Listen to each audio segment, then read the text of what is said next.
Hello guys, welcome to Trading Parrot. Sorry I'm posting the update so late in the evening. I don't think this video is going to be something that qualifies as Sunday Alpha.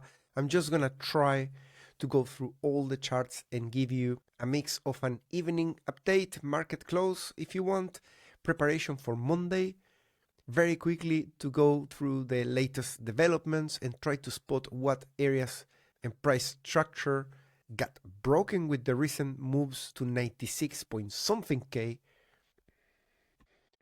As we explained on Friday, pretty much everything that is currently going on is the general markets getting spooked by the news of US starting a trade war. That's the way they call it in the media. Let's see what is the current impact of this in the price action. Guys, if you like this type of content, make sure that you're subscribed to the channel, hit the notification bell to get notified every time I put out one of these videos. I'm gonna go first with the 4-hour time frame. So as you can see by now, after we touch the level of 40 for a few times, this now qualifies 100% as a fake out move. And I'm talking about all the move from 98 all the way to 106. Basically, we can say that this was the A, the B, and now we are in the process of finding the bottom for the wave C. So far, we have reached 96.8K, which is a lower low relative to the 97.8 that we did on the 27th of January. At that point, I was looking at the high liquidity, but every time we look at this liquidity, we say is extremely high likely unless we don't get a crash in the general markets. We still don't have technically a crash in the general markets. This is just what crypto is showing as a reaction over the weekend in anticipation for anything that could happen on Monday in the general markets. Of course, people are bearish and thinking that on Monday markets are going to have a strong reaction. But on Friday, we already saw part of that reaction since some markets were still open when the news were out. So at this point, we can do a lot of TA, but bear in mind that in a similar way as I've been doing TA before, liquidity and all those things create scenarios of high likelihood, but can very quickly get invalidated if big external factors come into play. Notice that on the 27th of January, we already had a test of the scene of the crime. Indeed, at 98, I was publicly adding to my position going into the highs. At the moment, we are just there at 96. We are hitting some areas that are important, and I'm going to cover those areas, and I'm going to try to see what we can find in the order book in terms of any hints of reversal, which we are definitely going to take with a grain of salt, because in my opinion, being completely honest, what really matters is how markets react on Monday. So regardless of us seeing that there is strong bidding or that the longs are coming back, yeah, those things in a normal day can definitely become the reversal. But if the general markets crash, they can spoil all those chances in a snap of a finger. And we do know that. So looking at the RSI 4-hour, I have done a few changes during the day from my phone. We used to have this line like this, but we already did a fake out in here. And something that we didn't do, and I forgot completely, was to move the line down in this way, because that is part of my method. And that creates a perfect confluence of the PNR with the support line at 28. At some point today, when we were hitting below 97K, we were perfectly touching the 28, but that is just intra-candle, so technically we cannot say we have gotten there. We need to really close a 4-hour touching it or breaking below it to confirm that we have done the full range to the bottom of RSI 4-hour. Why does that matter? Because once we get into that bottom, we can start a lot more confidently looking for the dead cat bounce. Since this whole move now is a fake out, we can eliminate this line And unfortunately, a global breakout now needs to go very far up to 52 to really put a reversal, because we already have a big impulsive move into 63. And I'm sure that this is going to be the area where we're going to do most of the work during the month of February. So worth paying attention at the empty canvas and start working on it.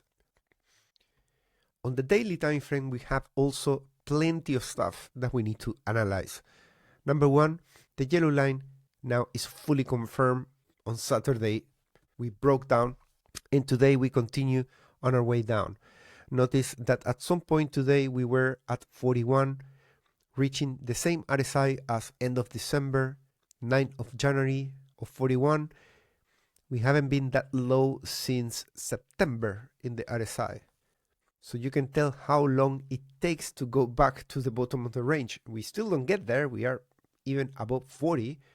Bottom of the range is around 30 at the moment, based on this channel that we respect since August.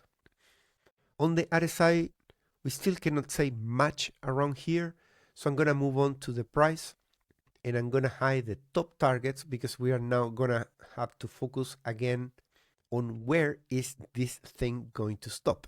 We got already one level that is holding us at the moment, which is the point of control that I mentioned this morning. That is at 97k.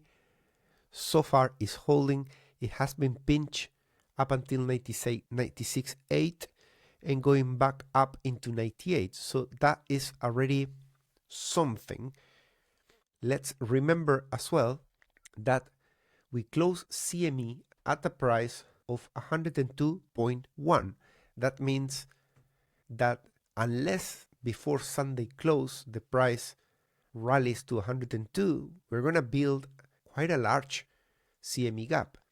Let's say on Sunday we are at 97k, that will create a 5k CME gap, which definitely is going to leave enough incentive for the price to go back up. Whether it's going to close it all at once, or it's going to happen in the beginning of the week or in months in the future, that totally depends on how general markets react to allow crypto to make such a big move now to the upside. From 97 to 102, we need to move 5k. In order to build that gap as well, the price needs to stay here at the end of Sunday close. If we rally into 102 before Sunday close, we don't produce the gap, and then in the first hours of Monday, we do not have that insurance that I call the CME gap. So this is the range on the daily. And last time we pinched above it and came back inside it. We did a full journey to the bottom of the range. In this area here, we're kind of doing the same thing, right? So the range trading strategy says that we should be going into 91k. We also have the RSI 35 that I have explained multiple times why it is also attractive. We have kind of tons of targets that we can really use. What we need to do is a little bit contrast these targets with levels of liquidity to see which ones are the most likely. But it's crazy because I don't even find worth it to look at the liquidity at this point.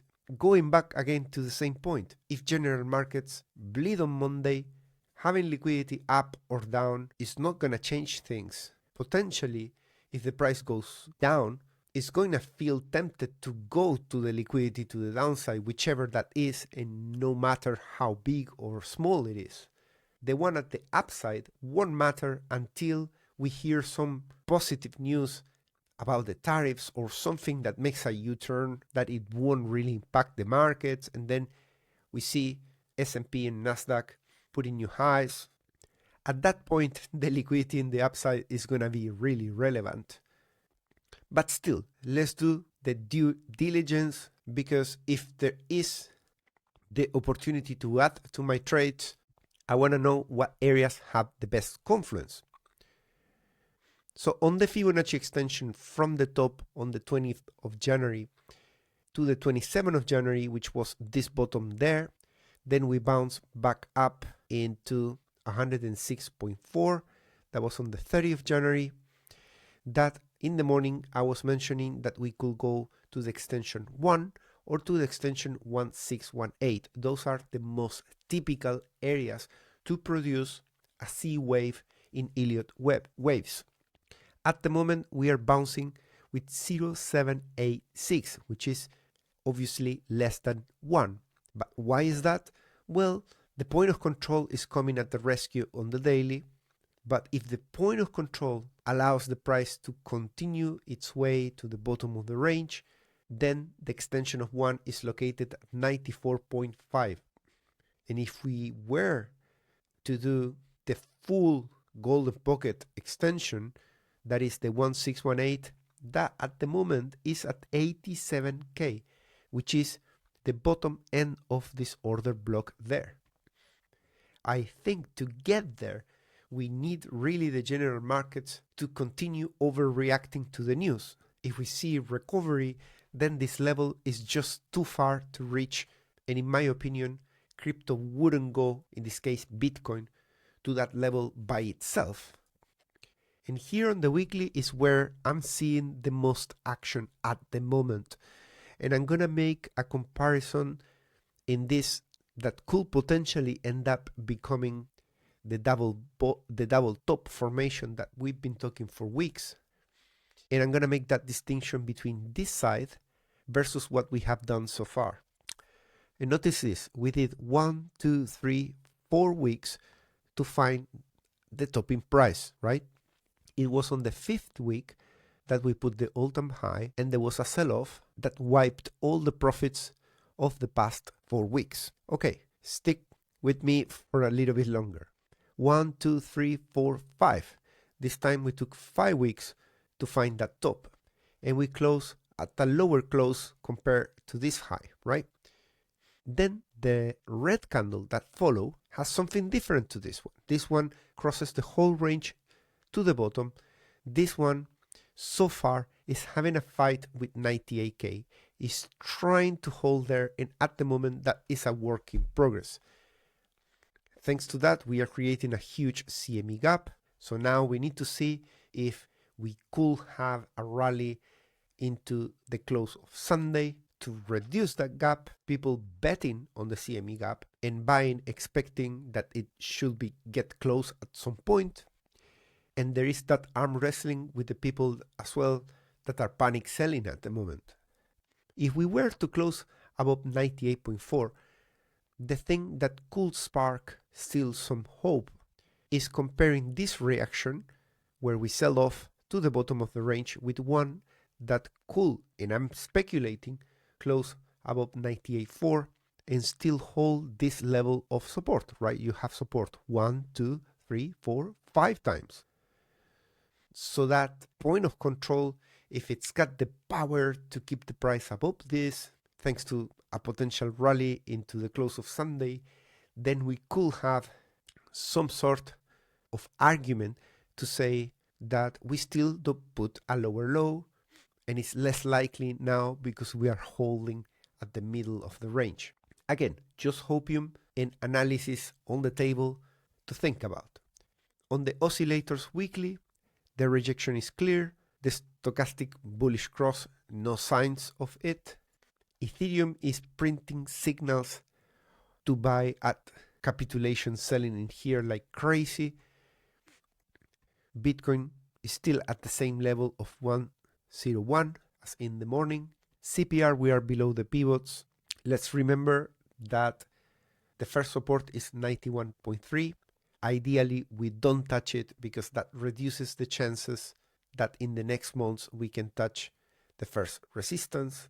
In theory, CPR says we should be going for 112. That is just the model by itself. In February, we have an in-progress bearish cross on the stochastic RSI. We have never ever managed in the bull market to stay in a bull market after a bearish cross, after having gone to the middle of the range. That bear cross, like for example this one and that one there, it is the beginning of the bear market. So we still have pretty much the whole month of February to revert that signal open the mouth and then survive it for a bit longer. At the moment, the funding rates are not negative, so we cannot use that as a signal to enter long. The large holders are in very low activity, but the ratio is still implying that there is an accumulation ongoing, like in the beginning of the bull market. I keep thinking about the balance sheet of the Fed, that they did this sell in here of 3% right before the news of the tariffs, and I wonder if this is an insider traders thing that they did, but you can tell as well that as soon as they reduce their balance sheet, also the S&P and Nasdaq follows through with the same direction. Here is something that actually played out, I think yesterday, possibly in the evening. I think I spot this pattern of a head and shoulder, and I say that if we break the neck, the target was going to be 96.5, and if we zoom in, you can see that we have almost reached perfectly the target. Indeed, now we have left the best liquidity of all this area, making me think that it's very easily this going to continue a little bit further, possibly into 95.7. On the longer term, you can see how close we are to the blue liquidity in there. There is this chunk there that currently is larger than anything to the upside, with the exception of going beyond 110. That's where things get juicy again on the top end. And one of the things I'm hoping is if on Monday we close the gap at 102, potentially we hit this area in here, and then we start seeing a reversal. I'm really hoping that we don't have to go to 88 and take it all the way to 80s. At that point, we are so close to fill the CME gap below 80s, and things start becoming a lot more blurry from there. Let's see the order book. How is it looking? Like today, we have a little bit of negative funding rates around here. I'm going to zoom in this because it's actually very interesting. So in this point in there at 98, we had a reversal, right? So we are having the negative funding fees, and that started from where we were at 98.6. And after that, the price carry on going lower, but no longer negative funding fees. In terms of longs, we have gone beyond the amount of longs that we have at 98. So many more longs stepping in. That is positive for a reversal. None of these things are sufficient by itself. And the reversal that we have at 98 was at 22, and we haven't managed to get beyond 17, we could say, in terms of bidding in the order book. Sometimes we reverse at 26, at 22, sometimes even at 30, but being at 17 is kind of a mixed reading to be so sure. Let's see, the delta at the moment is 460k, putting the shorts at larger risk. At the moment, all cohorts of wells are selling. Everything is pointing down so far. I'm not necessarily seeing here the support being very thick relative to all the resistance that we have at the top. In terms of liquidations of longs, there hasn't been really many. Even though we have put a new low in here, you can tell that the liquidations in here are pretty much half of the liquidations we have at 98, in like a quarter of liquidations that we have on 19th of January. At the moment, there's tons of shorts, but I'm still waiting patiently for the net longs versus shorts to enter into my value area in there, that we can then contrast with other signals and see if that is the sweet spot to enter a long, to add to your long. 91, there is a buying wall in there, is decently heavy, but in my experience, I never join one of these walls of buying or selling to mimic what they do, because most of the time either the price doesn't go there or it gets there and then they rug pull as soon as they see the price is too close. So it acts just as a distraction, in my opinion. There's another wall at 78 overlapping with one of the old CME gaps. So let's place this like that, and let's continue to wait either for breakouts or for the ratio to reach the value area to enter in longs. Let's look at liquidation levels. What are we leaving at the top? Now, finally, this wall is larger, affecting the shorts. 106.5 and 109.5 are the largest ones. And this is what is at stake from the past 30 days. In my opinion, not that much. Fair value gaps, we get a rally that we could consider into 104 just based on this chunky fair value gap. You can see how close we got to 95.9, but still we haven't taken this one. I consider this area a pretty interesting one.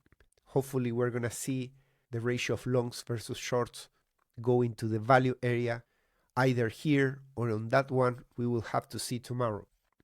And others versus BTC is below the support, so that is unprecedented, and it's something that could only be achieved if there was a general markets crash, in my opinion. If there isn't, we are gonna remember that area as the best support. Together with all the previous instances, those were the best times to flip into altcoins. If we close like this by tonight, this will become a fake out as well. BTC dominance is hitting resistance at 62. There was a breakout on the RSI weekly. We reached 41 and we have managed to get to 62. In my opinion, it's low likely that this RSI is gonna come back into the previous range. At the moment, dominance has reached 60% with a high of 60.79 and now at 60.42. But again, this is another metric that totally will depend on general markets. If you get a big capitulation, correction on general markets, expect the dominance to make a spike, potentially even into 72. If things go back to normal, then we are going to have the perfect narrative to say, whoa, we hit resistance and now we enter into what could potentially lead into an altcoin season. And what I like about the current market is this excessive bearishness that we are seeing. I love seeing all the other influencers saying, okay, there won't be altcoin season, we are doomed, and telling everybody the same. And then I love hearing also retail confirming that, buying the idea. And the more people buy that, the more people capitulate at this point, the more likely we're going to get that altcoin season if at some point the Fed goes back into quantitative easing. Unfortunately, to get there, something needs to break. And when something breaks, it hurts. So you see a capitulation, you see things looking really ugly before everything takes a U-turn and they start injecting money, inflation. And by the way, with the tariffs, that is calling for huge inflation. Think about what it is. Prices increasing for everything because of the tariffs. I'm not an expert on that topic, but just a finger in the air idea. All it tells me is that people will end up paying higher prices, and that is inflation again. You can tell I'm not feeling very well. I can barely speak, but here I am, guys. I know these times are difficult, so I'm gonna just go and look at what's going on with the altcoins. I was very positive about those macro levels of support, but hey, if we are about to have a general market crash, everything changes and we are all on the same boat. So XRP at 2.6, that is below my entry price of 2.8, and people were laughing about me selling at that price. I'm sure it's gonna do higher prices, but during these times, of course, it's a tough one. At the moment, we are testing 2.6, which is the highest close in this area of December. So that is still bullish in my opinion, as long as we hold 2.6. When we lose 2.6, we have again that final line in the sand of $2. I repeat so many times, $2 is the last and lowest we can go before we call all of this just a pump and dump. And I think that stands the same, a little bit more biased towards hopefully closing above 2.6. ADA is testing 77 cents, and you can tell things are upside down. XRP with higher highs, ADA with lower highs, and now coming into support on the weekly. Hopefully we're gonna hold that weekly of 48. Link is on the same page, going into the support weekly. AVAX lost the support weekly and is already on its way to $28. Unfortunately, there was no breakout from the bull flag. Instead, we are possibly going into RSI 40. The next level of support, if 28 is lost, is 23 or 24. And I'm gonna go to Ethereum and Solana very quickly. You can see that Ethereum on the weekly broke down and we are below the $3,000, so we are in the horrible area, okay? We need to hold 2,900 as we did all these areas in there. Otherwise, we're gonna make a journey into 2580, which is the last line in the sand before we call for the end. And that is a little bit of an exaggeration. That interpretation is based on if Ethereum went by itself there and the rest of the market is fine, then is the end for Ethereum. If there is a market crash, general market crash, and we go there, well, so be it. You know, when there was COVID crash, wonder yourself where Ethereum was at that point. It was pretty crappy with just a price at hundreds of dollars. And then from there, it went almost to $5,000. So if everything crashes, the S&P, Nasdaq, Bitcoin, and everything, and Ethereum gets here, well, it's kind of normal. So I cannot say it's the end of Ethereum in that case. Solana is testing the $200, which is the high of March. So far it's doing decent because we haven't taken the lows of $180 in this area. We have a double top with higher highs in here. So I think similar to XRP, holding the $200 is quite positive, and we can easily recover from that once we take 179, or if we enter inside this symmetrical triangle, then that is definitely very ugly. So at the moment, February is in the negative, and as you can see, rarely February is in the negative. I haven't been able to look into the drawdowns of a typical February. I'm just seeing in here returns. That's something that I'm probably gonna do tomorrow. I really need to go to the doctor. I've been ill pretty much since December. Do some exams or whatever, but I'm sick of being sick. But hey, anyways, I'm not gonna moan anymore. All I'm gonna say, if you can leave a like and a comment down below, that makes this whole effort worth it. Unfortunately, today I cannot really tell you sell, buy. I never can, right? But my point is, I don't have necessarily now a specific bias or a point where I tell you guaranteed 100% you can buy there. Not even there is a little bit of hope at a specific level based on liquidity. We just have this level there. But if general markets open in the red, we're just gonna cross through this like butter, regardless of whether there is or there isn't liquidity. So I hope that you are now using this video to see the levels, to take notes of them, and then see how the general markets react. And I think the whole point of this video is to keep you informed, so you can use that additional information and contrast it with the reaction of the market to have a better plan. Tomorrow morning, I'll do the early update and then a video. Hopefully that video is going to be a lot more comprehensive, looking into past performance, past drawdowns, and other aspects that I'm still missing in this analysis tonight. Thanks so much for watching. I'll see you on the next one. Take care. Bye bye.